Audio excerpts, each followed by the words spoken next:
clothing as the underestimated foundation of life. We are used to thinking of clothing as something secondary. There is food, housing, work, family. Those are the things that seem truly important. And clothing? It appears to be just a shell, an external attribute that can be bought on sale or updated once a season. At best, a way to decorate oneself. But if you look closer, it becomes clear that clothing is not only equal in importance to these spheres, at times it is even more crucial. Moreover, it has a direct and invaluable impact on them. How we look influences where and how we work, whom we build a family with, what living conditions we have, and even how we perceive care for the body and food. Think about it. Imagine finding yourself in a winter forest without food or clothing.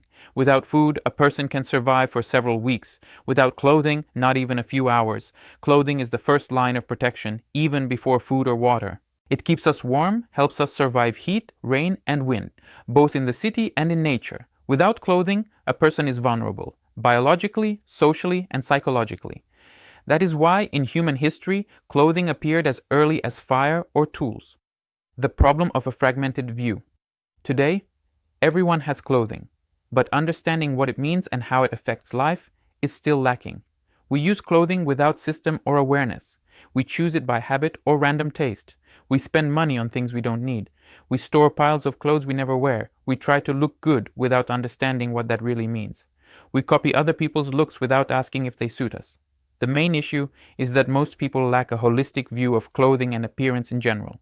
We only see fragments, color, fashion, size, brand, but we never assemble them into a full picture.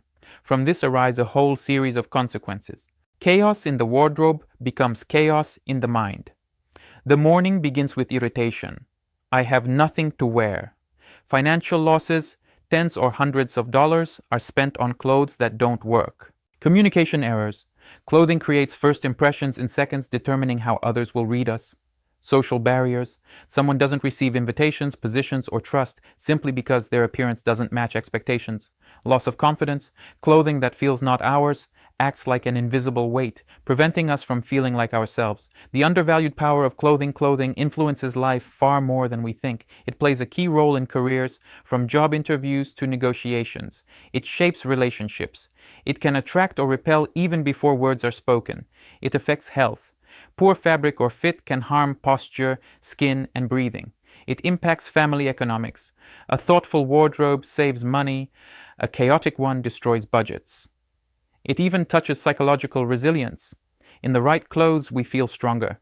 In the wrong ones, we lose energy. And yet, clothing remains the most underestimated element of our lives. We invest years into education, years into profession and relationships, but we never learn to understand clothing, even though it accompanies us every single day.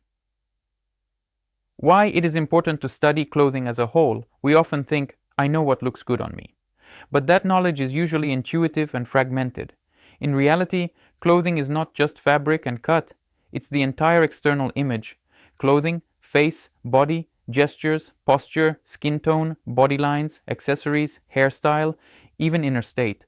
All of this together forms the image. Clothing connects the inner and outer worlds. It acts as a bridge between personality and society, between inner state and external perception, between desire and result. Without a holistic view, we are always guessing. Will it work or not? With a holistic view, we begin to control the process.